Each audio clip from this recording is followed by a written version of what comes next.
नमस्कार दोस्तों, मैं मृदुल अवस्थी आप सभी का स्वागत करता हूं आपके अपने YouTube चैनल की स्टडी विद श्लोक में। दोस्तों, इस समय हमारी रीजनिंग के साथ में यूपी स्पेशल की सीरीज चल रही थी, जिसमें मैंने लास्ट टॉपिक आपका डिस्कस किया था उत्तर प्रदेश की सड़क एवं परिवहन के बारे में।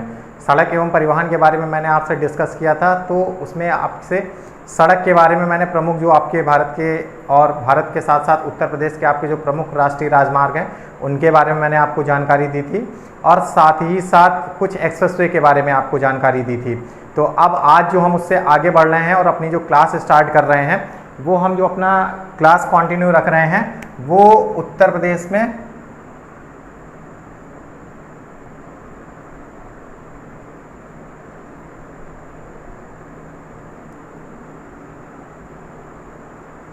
परिवहन। देखिए, ये चीज़ तो आपको पता है कि मैंने पहले से बताया था, इसमें आपको सड़क मार्ग के बारे में आपको पूर्व में जानकारी दी जा चुकी थी। अब जो इसके बाद हम बात करते हैं, क्योंकि ये चीज़ मैंने लास्ट के वीडियो में डिस्कस किया हुआ है, अब अगर हम सड़क के बाद बात करते हैं तो सड़क के बाद अगर हम बात करते हैं तो भारतीय रेल, इसलिए क्योंकि ये इसे ही रेल परिवहन भी कहते हैं। तो भारतीय रेलवे की अगर हम बात करते हैं तो सबसे पहले एक चीज़ याद रखिएगा कि जब परिवहन की बात आएगी, उत्तर प्रदेश में परिवहन की बात आएगी, तो जब रेलवे का नाम आएगा तो भारतीय रेलवे के नाम से ही लिया जाएगा, उत्तर प्रदेश की रेलवे नहीं, क्योंकि रेलवे जो है ये पूरी तरीके से केंद्र सरकार का अधीन काम करती है। रेलवे जो है ये पूरी तरीके से इस पर जो स्वामित्व है वो केंद्र सरकार का है। तो इसलिए अगर हम बात करेंगे कि यहाँ से अगर बात करते हैं तो उत्तर प्रदेश सरकार की रेलवे नहीं होती है, रेलवे केंद्र सरकार का एक हिस्सा है, तो इसलिए ये याद रखिएगा। अब अगर इसके बाद हम बात करते हैं भारतीय रेल की, तो उत्तर प्रदेश की अगर हम बात करें तो नेटवर्क के हिसाब से अगर हम सबसे पहले बात करें उत्तर प्रदेश में रेलवे का नेटवर्क, तो रेलवे का नेटवर्क जो है वो 7,000 प्लस 7,000 से ज़्यादा प्लेटफॉर्म है आपके, 7,000 से ज़्यादा स्टेशन आपके उत्तर प्रदेश में है।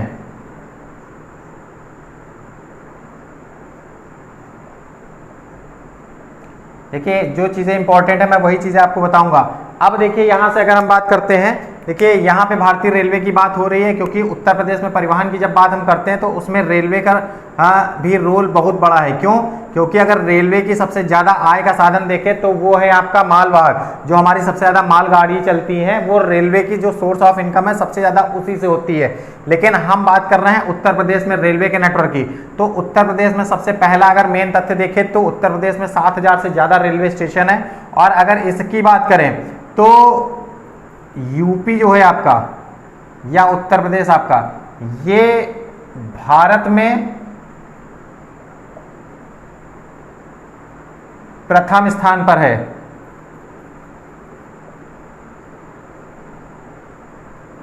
क्यों है, इसकी बात भी मैं आपको बताऊंगा क्यों। क्योंकि सबसे ज्यादा रेलवे नेटवर्क है, और भारत में ही, भारत के साथ साथ उत्तर प्रदेश, क्योंकि भारत में तो रेलवे का नेटवर्क है क्योंकि ये केंद्र सरकार के अधीन काम करती है, भारतीय रेल जो है वो केंद्र सरकार के अधीन काम करती है। अब 7,000 से ज़्यादा जब रेलवे स्टेशन है तो यहाँ पे सबसे ज़्यादा सोर्स ऑफ इनकम भी होगा। क्यों? जब स्टेशन सबसे ज़्यादा है तो वहाँ पे प्लेटफॉर्म भी ज़्यादा होंगे, जंक्शन भी हमारे ज़्यादा होंगे, और जंक्शन के अलावा अगर हम बात करते हैं तो आपके सेंट्रल स्टेशन की भी बात करेंगे तो सेंट्रल स्टेशन भी हमारे होंगे, और कुछ ऐसे भी होंगे जो केवल स्टेशन होंगे, ना ही वो सेंट्रल होंगे ना ही वो जंक्शन होंगे। तो एक चीज़ याद रखिएगा, सभी लोगों को एक जानकारी मैं दे दूं, जो जंक्शन होता है, सबसे पहले बात करते हैं सेंट्रल की। सेंट्रल की अगर हम बात करते हैं, जो सेंट्रल होता है, यहां से आपको किसी भी स्टेशन, मतलब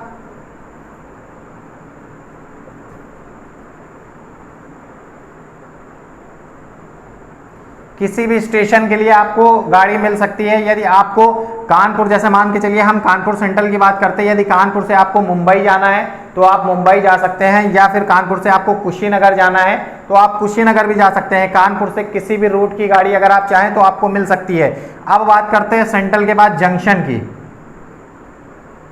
जंक्शन की अगर बात करते हैं, क्योंकि ये चीज़ परिवहन में पढ़ा रहा हूं, तो ये चीज़ अगर आप लोग, बहुत लोगों को सेंट्रल जंक्शन और टर्मिनल के बारे में जानकारी नहीं है, तो ये चीज़ मैंने स्पेशली इसके लिए मैं बता रहा हूं। अब जंक्शन की अगर बात करते हैं तो जंक्शन की बात होती है जहां पे कम से कम 2 रूट जुड़े हैं। कम से कम दो रूट की गाड़ी। देखिए अब दो रूट की गाड़ी की बात करते हैं तो कैसे दो रूट की गाड़ी की हम बात करेंगे। देखिए दो रूट की गाड़ी का अगर सबसे बड़ा आप उदाहरण लेंगे, देखिए पहली बात तो यहाँ पे देखिए ये सेंट्रल की अगर हम बात करें तो कानपुर, जबकि अगर लखनऊ की बात करें देखिए लखनऊ जंक्शन है। क्यों है? किसी भी जगह की दो रूट की गाड़ियां यहाँ पे मिलती हैं, चाहे वो आप गोरखपुर से आप लखनऊ की गाड़ी ले सकते हैं और कानपुर से भी लखनऊ की गाड़ी ले सकते हैं। या इसके बाद अगर छोटी लाइन का आप उदाहरण लेना चाहेंगे तो वो है आपका उन्नाव। ये लखनऊ के निकटवर्ती क्षेत्र के बारे में मैं बता रहा हूं। देखिए उन्नाव है, उन्नाव भी आपका जंक्शन है। उन्नाव अगर जंक्शन की बात करें तो देखिए यहां पे क्यों है, क्योंकि यहां पे आपका रायबरेली और बालामऊ यहां की दो लाइनें आती हैं और ये आपके उन्नाव जंक्शन में मिलती हैं। रायबरेली से आने वाले यात्रियों को यदि कानपुर जाना है तो वो डायरेक्ट कानपुर भी जा सकते हैं, यदि उन्हें लखनऊ जाना है तो उन्हें उन्नाव जंक्शन से उन्हें ट्रेन चेंज करनी होगी। यही आपका बालामऊ लाइन से आने वाले व्यक्तियों के साथ भी होगा। जो लोग बालामऊ लाइन से आते हैं उन्हें अगर लखनऊ जाना है तो वो उन्नाव जंक्शन से अपनी ट्रेन को चेंज करेंगे। तो ये चीज आपकी हो गई है सेंट्रल जंक्शन के बारे में। अब इसके अलावा अगर हम बात करें तो हम बात करते हैं टर्मिनल की। तो अगर टर्मिनल की बात करें तो टर्मिनल वो है, ये अंतिम गंतव्य होता है, मतलब इसके आगे यहां से कोई ट्रेन नहीं जाती है, ये अंतिम पड़ाव होता है ट्रेन का, ये टर्मिनल होता है। जैसे हम बात करें यहां पे तो ये है आपका छत्रपति शिवाजी टर्मिनल, दिख रहा है ना सभी लोगों को? छत्रपति शिवाजी टर्मिनल है आपका, छत्रपति शिवाजी टर्मिनल है। और सेंट्रल के अलावा अगर इसकी बात करें तो इसके अलावा कानपुर के अलावा आपका चेन्नई सेंट्रल भी है। तो छत्रपति शिवाजी जो टर्मिनल है ये आपका अंतिम टर्मिनल है। यहां से मतलब जहां से ट्रेन अपने अंतिम पड़ाव पे पहुंचती है वहां से ट्रेन अपने गंतव्य को आगे की ओर रवाना नहीं होती है। सबसे अंतिम स्टॉपेज जो होता है जहां से किसी भी रूट की कोई गाड़ी नहीं चलती है वो हमारा टर्मिनल होता है। तो ये थी आपकी रेलवे से कुछ अलग जानकारी, क्योंकि जब हम बात कर रहे हैं रेलवे की तो ये कुछ अलग जानकारी थी। अब देखिए यहां से जब हम कुछ आगे बढ़ते हैं तो जब बात करते हैं रेलवे के नेटवर्क की, उत्तर प्रदेश में जब रेलवे नेटवर्क की बात होती है तो सबसे पहले तो बात करते हैं डिवीजन की। यूपी के जो प्रमुख डिवीजन है आपकी बात करते हैं उत्तर प्रदेश में। उत्तर प्रदेश में आपके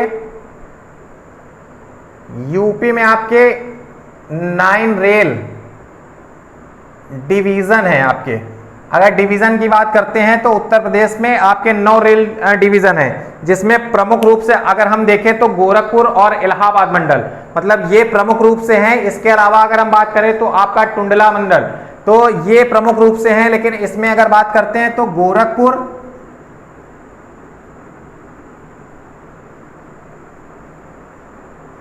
और अभी रिसेंटली अब प्रयागराज मंडल हो गया है, क्योंकि इलाहाबाद का नाम प्रयागराज कर दिया गया है। तो ये प्रयागराज मंडल, ये आपके 2 प्रमुख रूप से हैं। इसलिए अगर मंडल की दृष्टि से देखें तो यूपी में 9 रेल मंडल हैं। अब इसके अलावा बात करते हैं, देखिए अब यहां से अगर हम बात करें कुछ तो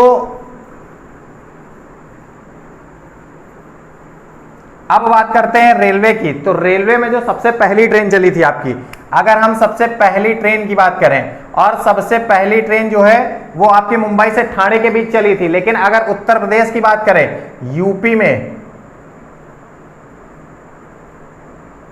पहली रेल कब चली थी, तो यूपी में जो पहली रेल आपकी चली थी वो चली थी 1859, मतलब 1859, 1859 में चली थी। और ये कहां से कहां तक चली थी, तो ये आपकी चली थी इलाहाबाद से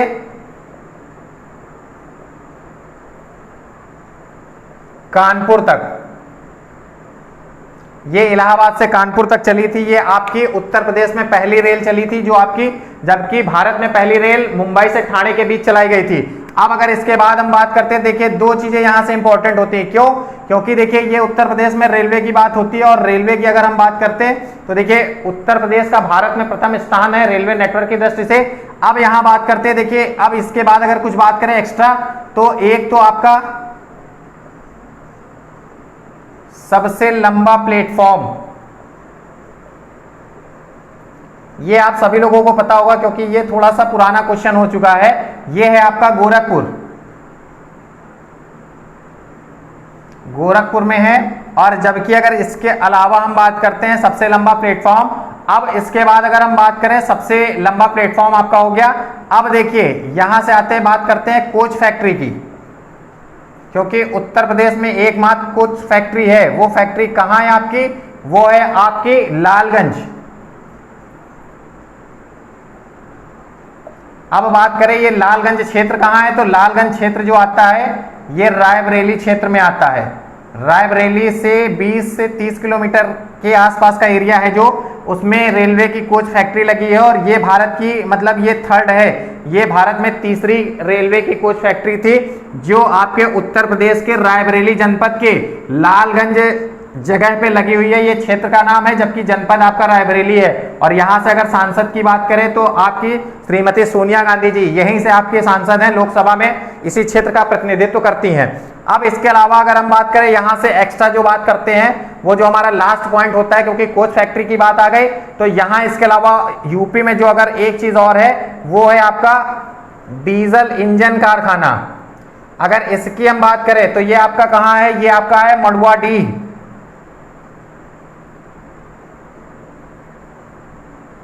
मड़ुआडीह, अगर इसकी बात करें तो मड़ुआडीह बहुत कम लोगों को पता होगा कहां है, तो ये याद रखिएगा ये वाराणसी में स्थित है। वाराणसी में ही स्थित है, ये जगह का नाम है, जबकि वाराणसी जनपद है। और यहां से आपके माननीय प्रधानमंत्री जी श्री नरेंद्र दामोदर दास मोदी जी यहां से इस क्षेत्र का लोकसभा में प्रतिनिधित्व करते हैं। मतलब जो आपके प्रधानमंत्री जी हैं मोदी जी, वो बनारस से, वाराणसी को ही बनारस कहते हैं, इसलिए वाराणसी से ही वो आपके लोकसभा क्षेत्र का प्रतिनिधित्व करते हैं। तो ये बात थी आपकी रेलवे से रिलेटेड। अब अगर रेलवे की बात करें, देखिए ये जरूर याद रखिएगा कि ये थर्ड है, मतलब ये थर्ड फैक्ट्री है आपकी। अब ये इसके अलावा बात करते हैं, ये आपकी रेलवे से रिलेटेड बात थी। अब अगर इसके बाद हम बात करें तो बात करते हैं जल परिवहन की, क्योंकि मैंने आपसे प्रॉमिस किया था आज आपकी जो भी परिवहन टॉपिक था वो मैं फिनिश कर दूंगा, क्योंकि कुछ ही चीजें बची हुई थी। अब बात करते हैं जल परिवहन की। जल परिवहन की जब बात करें तो देखिए जल परिवहन बहुत बड़ा नहीं है। अगर उत्तर प्रदेश की हम बात करें तो उत्तर प्रदेश में जो जल परिवहन प्रमुख रूप से है वो 4 नदियों के बीच है। वो कौन कौन सी है? आपकी गंगा, यमुना,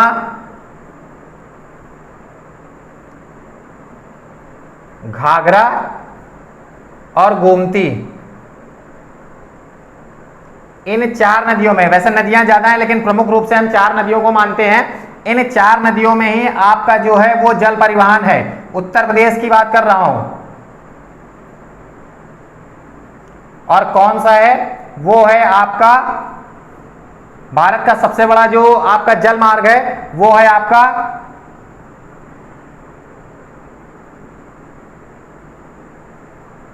इलाहाबाद से हल्दिया तक। ये कौन सा है? ये आपका जल मार्ग संख्या 1 है। और ये उत्तर प्रदेश से इसलिए है क्योंकि ये आपके इलाहाबाद क्षेत्र से जाता है। ये क्योंकि ये राष्ट्रीय जलमार्ग संख्या 1 है, इलाहाबाद से हल्दिया तक जाता है। ये बीच में कहीं पे ये आपका गंगा नदी भी आएगा और कहीं आपका हुगली भी नाम आएगा।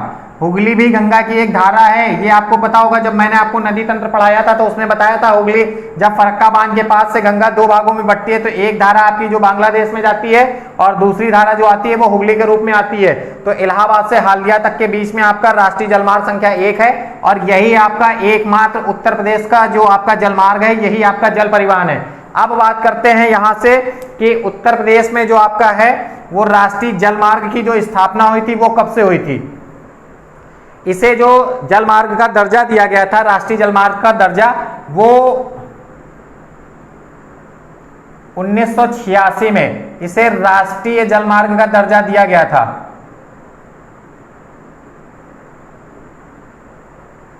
ये 1986 में से राष्ट्रीय जलमार्ग घोषित किया गया था। देखिए ये बहुत ज्यादा बड़ी चीजें नहीं थी, मैंने कल भी ये चीजें कल भी क्लास में डिस्कस हो सकती थी, लेकिन उसके बाद जो इसके बाद आपका है जो आपका है वायु परिवहन, वो कुछ थोड़ा सा ज्यादा बड़ा टॉपिक था, इसलिए मैंने इसको ब्रेक किया था बीच से। तो अब हम बात करते हैं आपके वायु परिवहन की।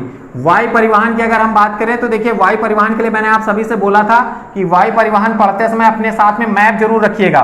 मैप इसलिए बोला था क्योंकि कुछ प्रमुख हवाई अड्डे भी मैं आपको बताऊंगा, साथ ही साथ उसके साथ आपकी जो राष्ट्रीय उद्यान अकेडमी है उनके बारे में बताऊंगा, साथ ही साथ सेना और वायुसेना के कौन कौन से हवाई अड्डे उत्तर प्रदेश में स्थित हैं, तो इसकी जानकारी भी मैं आप सभी लोगों को दूंगा। अब देखिए हम बात करते हैं उत्तर प्रदेश में वायु परिवहन। दिख रहा है ना सभी लोगों को? अगर कुछ समस्या है तो आप लोग अपने वीडियो की क्वालिटी को अपडेट कर लीजिएगा। देखिए अब हम बात करते हैं उत्तर प्रदेश में वायु परिवहन की। देखिए वायु परिवहन की दृष्टि से अगर हम बात करें तो उत्तर प्रदेश में सबसे पहले बात करते हैं हवाई अड्डे की।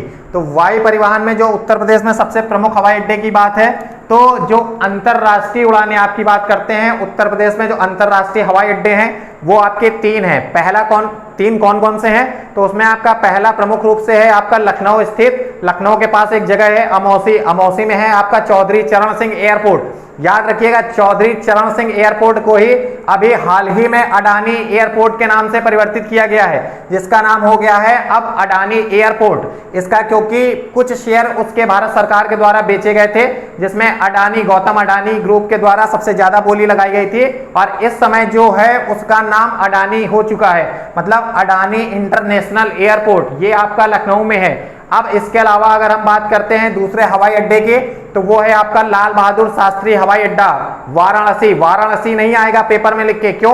क्योंकि ये बाबतपुर में स्थित है, और बाबतपुर आपकी जो जगह है वो आपके वाराणसी में स्थित है। और तीसरी अभी बात करते हैं हाल ही में जिसका उद्घाटन किया गया है, वो है आपका कुशीनगर एयरपोर्ट। ये आपके 3 अंतरराष्ट्रीय जो आपके एयरपोर्ट हैं उनके बारे में जानकारी। अब इसके अलावा जो आपके प्रमुख रूप से राष्ट्रीय हैं, राष्ट्रीय के बाद बात करेंगे घरेलू। राष्ट्रीय मतलब घरेलू उड़ान, जैसे हमें लखनऊ से मुंबई जाना है या लखनऊ से दिल्ली जाना है, तो ये हमारे डोमेस्टिक एयरपोर्ट में आता है। और डोमेस्टिक एयरपोर्ट कौन कौन से होते हैं वो सभी जानकारी मैं आपको दूंगा।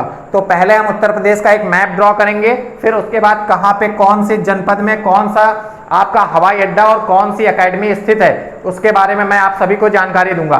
देखिए सबसे पहले अगर हम बात करते हैं उत्तर प्रदेश के मैप की, तो उत्तर प्रदेश का मैप सबसे पहले ड्रा करते हैं।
ये है आपका कुछ उत्तर प्रदेश का मैप।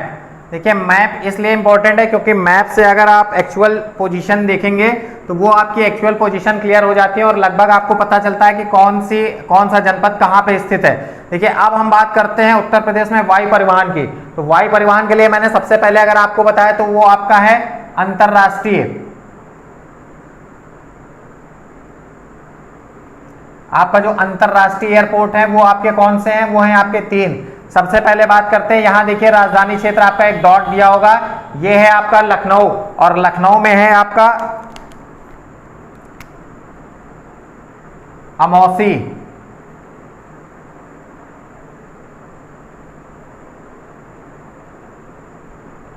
ये आपका लखनऊ इंटरनेशनल की अभी मैं बात कर रहा हूं। अब बात करते हैं द्वितीय। तो द्वितीय है आपका वाराणसी।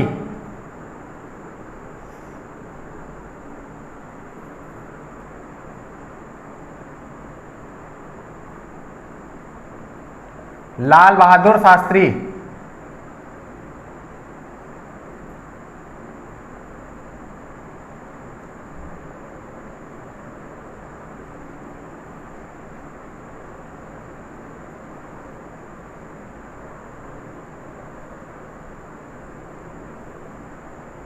दिख रहा है ना सभी लोगों को? अगर कोई प्रॉब्लम हो तो बता दीजिएगा।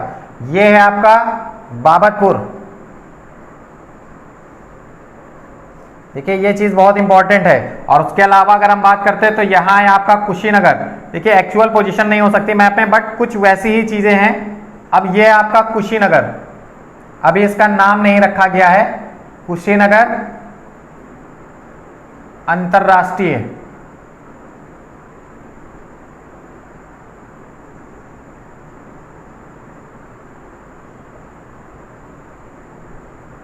देखिए यहां से अगर हम बात करते हैं, देखिए ये तीन आपके प्रमुख रूप से अंतरराष्ट्रीय हवाई अड्डे हैं। कौन कौन से? तो सबसे पहले आपका अमौसी हवाई अड्डा जो लखनऊ के निकट स्थित है, जिसे अभी हाल ही में जिसका नाम चेंज किया गया है, अब इसका नाम हो गया है अडानी, अडानी इंटरनेशनल एयरपोर्ट। क्योंकि और ये याद रखिएगा, जो इंटरनेशनल आपके एयरपोर्ट होते हैं वो डोमेस्टिक एयरपोर्ट भी होते हैं, केवल उनकी लाइन का अंतर होता है, कुछ चीजें परिवर्तित होती हैं, बट वो इंटरनेशनल मतलब डोमेस्टिक और इंटरनेशनल दोनों होते हैं। ऐसा नहीं है कि केवल इंटरनेशनल ही होते हैं। तो फर्स्ट आपका जो है वो आपका लखनऊ में अमौसी इंटरनेशनल एयरपोर्ट है, जिसे अडानी इंटरनेशनल एयरपोर्ट कहते हैं। दूसरा है आपका लाल बहादुर शास्त्री इंटरनेशनल एयरपोर्ट बाबतपुर वाराणसी। और तीसरे की अगर हम बात करते हैं वो है कुशीनगर इंटरनेशनल, जिसका अभी हाल ही में उद्घाटन किया गया था, कुछ महीनों पहले इसका उद्घाटन किया गया था। अब इसके बाद अगर हम बात करते हैं, देखिए इसके बाद अगर हम बात करें तो दो आपके निर्माणाधीन हवाई अड्डे हैं। दो आपके निर्माणाधीन हवाई अड्डे कौन कौन से हैं? एक तो आपका है फैजाबाद, जिसका हाल ही में नाम चेंज हुआ था, और श्री राम अंतरराष्ट्रीय हवाई अड्डा अयोध्या में आपका है। तो वो आपका इस समय निर्मित है। यहां बात करते हैं, यहां आपका कुछ है फैजाबाद इस जगह पे। तो फैजाबाद की अगर हम बात करें, ये है आपका फैजाबाद मतलब अयोध्या, ये निर्माणाधीन है, ये आपका निर्माणाधीन।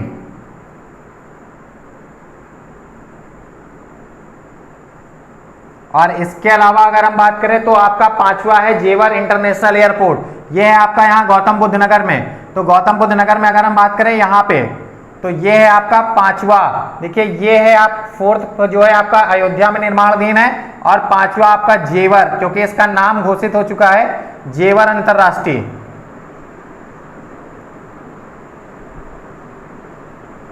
ये भी आपका निर्माणाधीन है,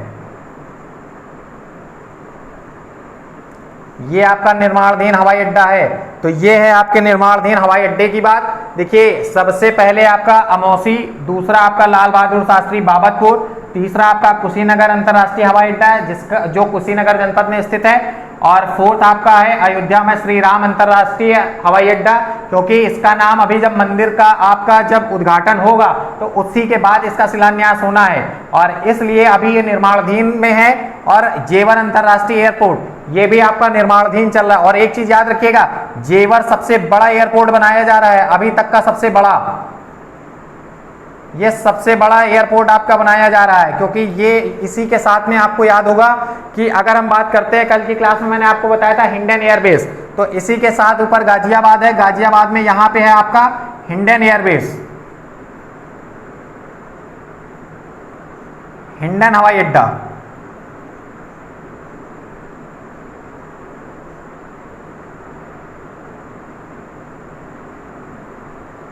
गाजियाबाद में देखिए चीजें कुछ कंफर्म नहीं होंगी क्योंकि ज्यादा हौच पौच हो जाएगी, तो इन चीजों को अगर हम देखते हैं तो बहुत सी चीजें बहुत ज्यादा क्लियर होती हैं। और अगर इनकी हम बात करें तो सबसे पहले देखिए, अब ऊपर से अगर हम बात करें तो इसके बाद हम बात करेंगे, क्योंकि सबसे ज्यादा जो हमारे जनपद हैं वो है आपके कानपुर, सबसे ज्यादा हवाई अड्डे हैं वो हैं आपके कानपुर में।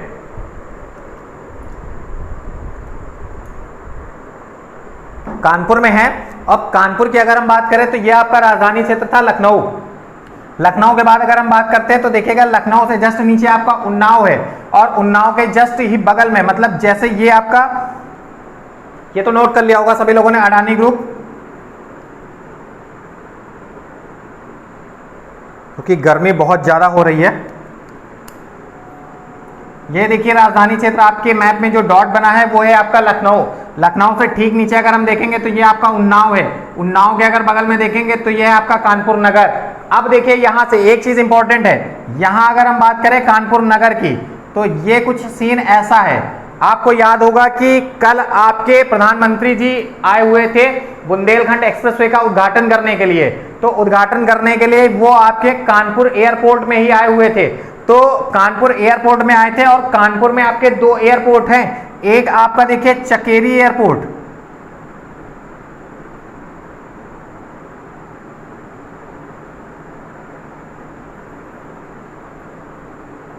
और दूसरा है आपका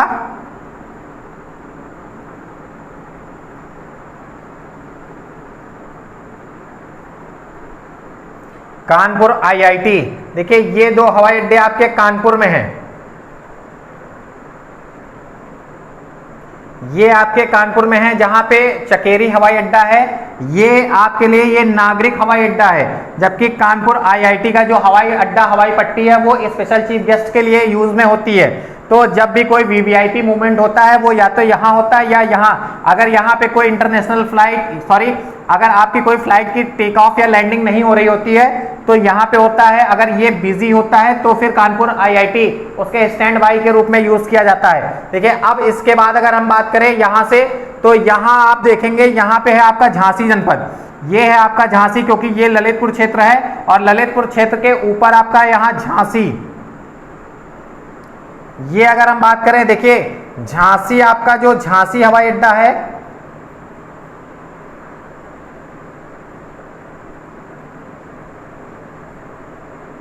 झांसी हवाई अड्डा ये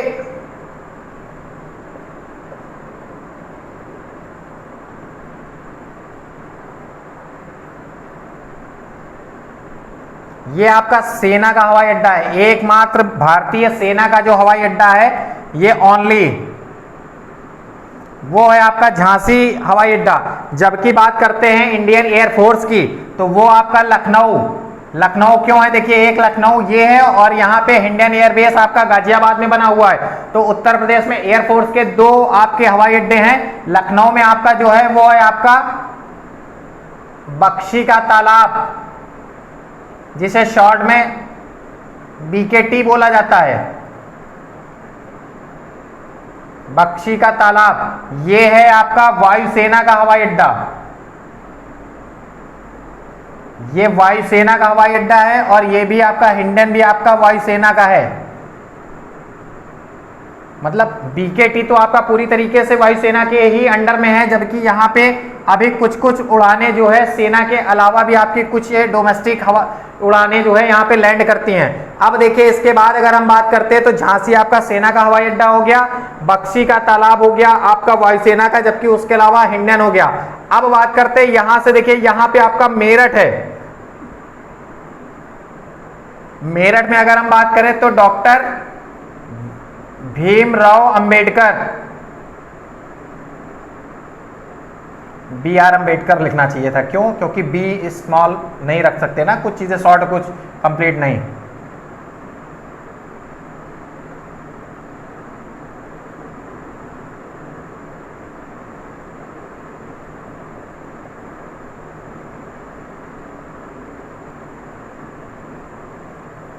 देखिए ये मेरठ में है। अब देखिए यहां पे आपकी बात हो गई। अब इसके बाद अगर हम प्रमुख रूप से बात करें तो यहां पे देखिएगा ये है आपका वाराणसी। वाराणसी से ठीक पहले अगर हम बात करें तो यहाँ है आपका विंध्याचल। विंध्याचल के पहले अगर हम बात करें यहाँ पे विंध्याचल से ठीक पहले अगर हम बात करते हैं यहाँ पे आप देखेंगे रायबरेली है, क्योंकि जब रायबरेली है ये उन्नाव के बाद में है।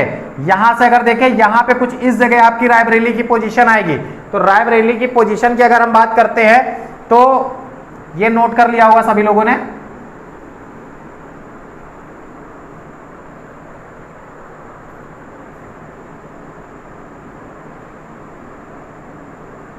ये आपका कानपुर है।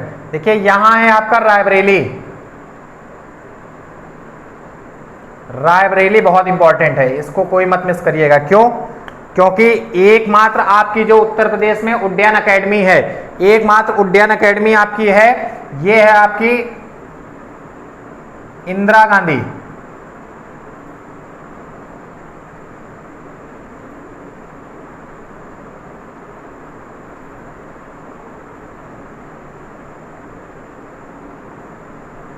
कहाँ है ये? फुर्सतगंज।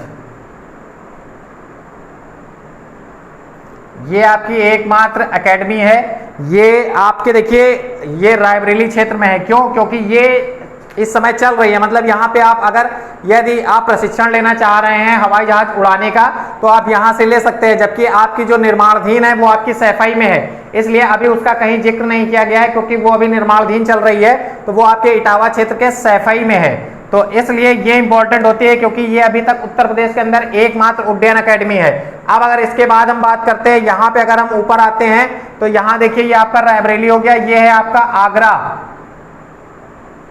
आगरा पर्यटन का भारत में दूसरा सबसे बड़ा, भारत में नहीं उत्तर प्रदेश में दूसरा सबसे बड़ा केंद्र है, क्योंकि सबसे प्रथम की अगर बात करें तो सबसे प्रथम अगर कहीं सबसे ज्यादा विदेशी पर्यटक आते हैं तो वो आपका प्रथम है वाराणसी और द्वितीय स्थान पे है आपका आगरा। अब अगर हम आगरा की बात करते हैं तो आगरा में है आपका खेरिया,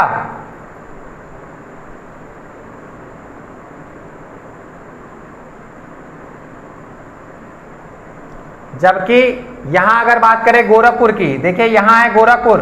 गोरखपुर की अगर हम बात करते हैं तो गोरखपुर में क्या है, क्योंकि यहां से ही आपके योगी आदित्यनाथ जी हैं जो माननीय मुख्यमंत्री उत्तर प्रदेश सरकार में हैं, तो यहां पे है गोरखनाथ।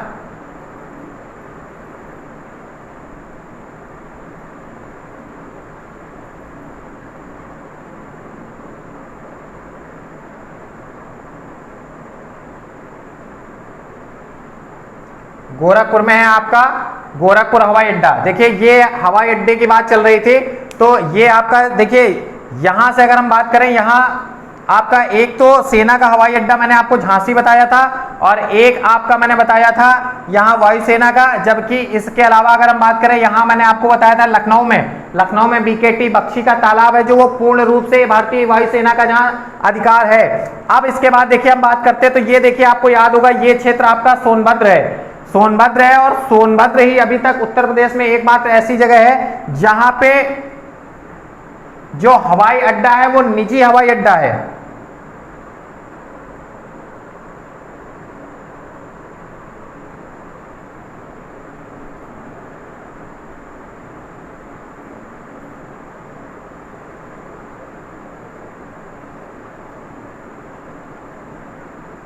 क्यों है? देखिए सोनभद्र में एक जगह है म्योरपुर में निजी हवाई अड्डा बनाया गया है। किसने बनवाया है? तो ये अगर बात करें तो ये बनवाया है आपके आदित्य बिरला ग्रुप ने। आदित्य बिरला ग्रुप है जो उसके द्वारा अपना निजी हवाई अड्डा निर्मित कराया गया है।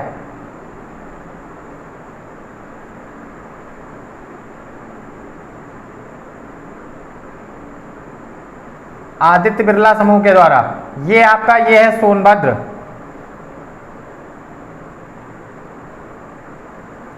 देखिए अगर हम यहां से बात करते हैं डोमेस्टिक की तो कानपुर के आपके प्रमुख हवाई अड्डे हो गए हैं, कानपुर में आपके डोमेस्टिक हैं। उसके अलावा अगर बात करें तो आपका यहाँ पे खेड़िया हवाई अड्डा जो है वो आपका डोमेस्टिक है। उसके अलावा आपका गोरखनाथ हवाई अड्डा ये डोमेस्टिक है और आपका यहाँ पे लखनऊ में अमौसी इंटरनेशनल एयरपोर्ट है। अमौसी इंटरनेशनल एयरपोर्ट के साथ में आपका बीकेटी जो भारतीय वायुसेना का है। उसके अलावा आपके कानपुर में चकेरी हवाई अड्डा और सोनभद्र में निजी स्वामित्व वाला आपका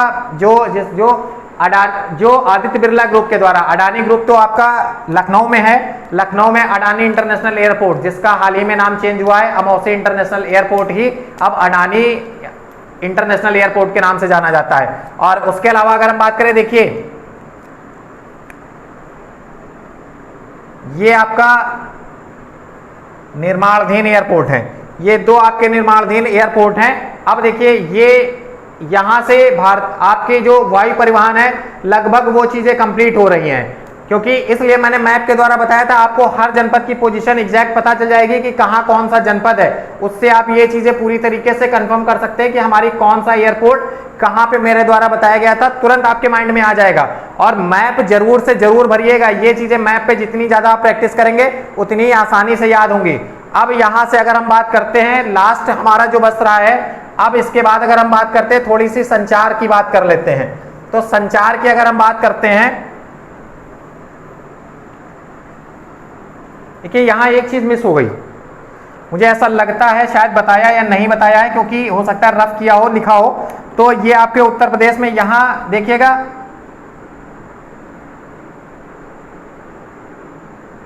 ये जगह है प्रयाग राज, मतलब इलाहाबाद, और यहां पे जो आपका था वो बमरौली एयरपोर्ट।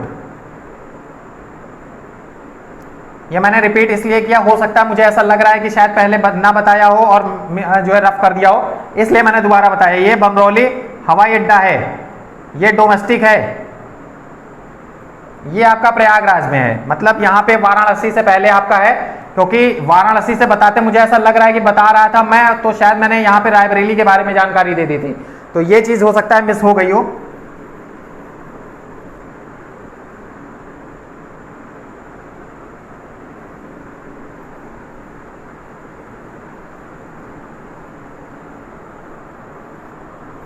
अब बहुत बिल्कुल छोटी सी चीज बची हुई है, वो सभी लोग आप लोग देख लीजिए, वो केवल आपको पढ़नी है।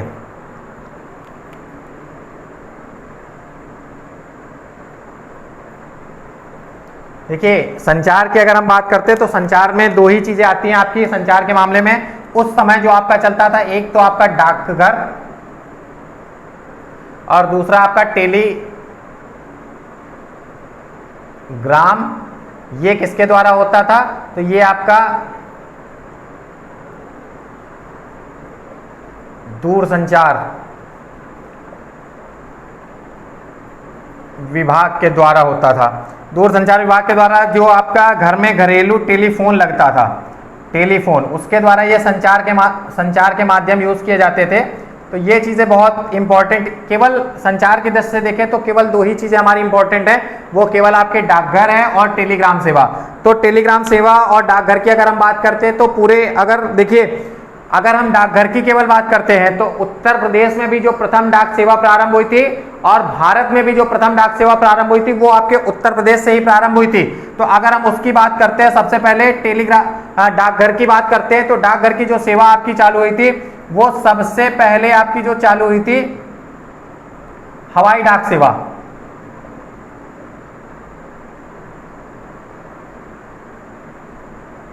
ये हवाई डाक सेवा आपकी जो प्रारंभ हुई थी, इसलिए क्योंकि ये यूपी की भी प्रथम है और भारत की भी प्रथम है। ये आपकी उस समय के इलाहाबाद से नैनी के बीच में प्रारंभ हुई थी, और उस समय नैनी के बीच में प्रारंभ हुई थी। कब प्रारंभ हुई थी? तो ये प्रारंभ हुई थी आपकी 18 फरवरी 1911। ये 18 फरवरी 1911 को प्रारंभ हुई थी। देखिए डाकघर से केवल इतना इंपॉर्टेंट है कि डाकघर की जो है सबसे पहले डाक सेवा के प्रारंभ कब किया गया और किस समय किया गया, किससे किसके बीच में पहली डाक सेवा प्रारंभ की गई। तो डाकघर की अगर हम बात करते हैं, पहली जो उत्तर प्रदेश की भी हवाई सेवा है और आपके भारत की भी पहली प्रथम हवाई सेवा है, वो 18 फरवरी 1911 को इलाहाबाद से नैनी के बीच में चलाई गई थी। अब अगर हम बात करते हैं टेलीग्राम की, तो टेलीग्राम में है जो इसकी टेलीग्राफ सेवा जो आपकी प्रारंभ हुई थी वो 1854 में। अब 1854 में अगर प्रारंभ हुई थी तो कहां से कहां तक प्रारंभ हुई थी? तो ये है आपकी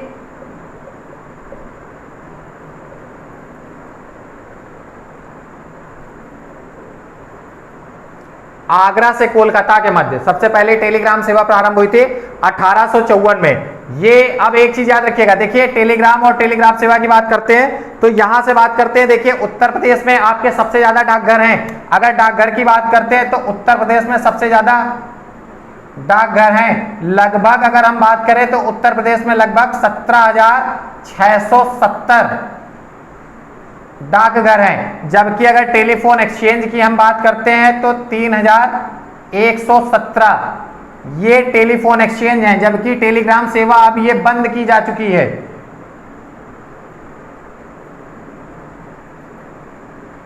क्योंकि अब वर्तमान में मोबाइल युग है, हर व्यक्ति के पास मोबाइल है, इसलिए आपकी जो है ये टेलीग्राम सेवा दूरसंचार विभाग के द्वारा जो संचालित की जाती थी ये बंद की जा चुकी है। तो ये आपके संचार से रिलेटेड कुछ नॉर्मल सी बातें थी। इसके अलावा राज्य सूचना केंद्र की अगर हम बात करें तो राज्य सूचना केंद्र का जो मुख्यालय है वो लखनऊ है, और उत्तर प्रदेश का जो पहला आपका आकाशवाणी केंद्र खोला गया था वो भी आपके लखनऊ में खोला गया था। इसके अलावा आपका दूरदर्शन नेटवर्क जो है जिसका हेड ऑफिस आपका दिल्ली है। तो ये कुछ इंपॉर्टेंट तथ्य थे। अब जो कुछ लोगों की बहुत ज्यादा डिमांड है, देखिए यहां से हमारा यूपी लगभग कंप्लीट हो गया। आज से अगर हम बात करते हैं तो उत्तर प्रदेश लगभग हमारा कंप्लीट हुआ है। बट कुछ लोगों की एक डिमांड है, जो मेरे पास मैसेज मिल रहे हैं मुझे और मेरी टेक्निकल टीम को, उनके द्वारा ये अधिकतर लोगों को ये कहा गया है कि एक बार हमें जो है प्रमुख जनजातियां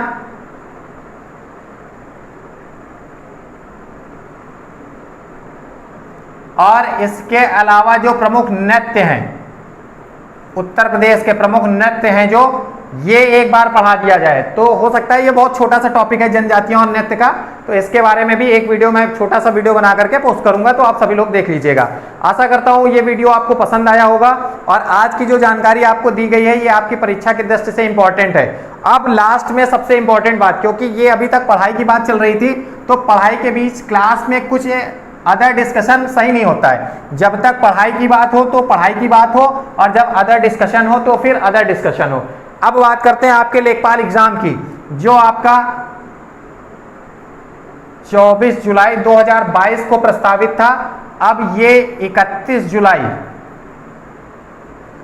2022 को होगा, मतलब ये प्रस्तावित हो गया है। अब मतलब कंफर्म होगा कि नहीं होगा, क्योंकि जो मेन, क्योंकि ये कुछ दिन से चर्चा चल रही थी कि कांवड़ यात्रा चल रही है, और कांवड़ यात्रा का जो सबसे बड़ा अगर कोई इशू है तो वो है आपके मेरठ जनपद में। तो मेरठ जनपद में अधिक ज्यादातर इशू होने की वजह से इस एग्जाम को 24 जुलाई को रद्द किया गया है, और इसकी जो अभी आधिकारिक जो डेट दी गई है वो 31 जुलाई दी गई है। तो ये आपकी परीक्षा की दृष्टि से इंपॉर्टेंट है, तो ये ध्यान रखिएगा। अब आज की क्लास आप सभी लोगों को कैसी लगी अपने कमेंट बॉक्स में जरूर बताइएगा, और साथ ही साथ अपने यार दोस्तों को ये क्लास जरूर शेयर करिएगा। नेक्स्ट क्लास में मिलता हूं कुछ नया स्पेशल लेकर के लिए, तब तक के लिए सभी लोगों को धन्यवाद। थैंक यू सो मच, शुक्रिया।